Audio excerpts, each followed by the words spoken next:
प्रसन्ना सर्वदेवता।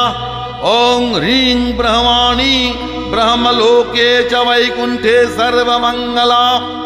इन्द्राणी अमरावत्यम्बिका वरुणालये यमालये कालरूपा।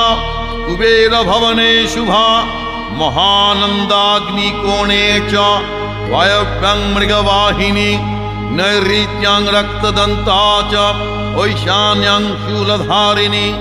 पतले वैष्णवी रूपा सिंहले देवमोहिनी। सुरसा च मणिदीपे लङ्कायां भद्रकालिका।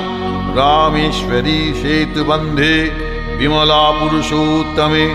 विरजा औड्रदेशे च कामाख्या नीलपर्वते।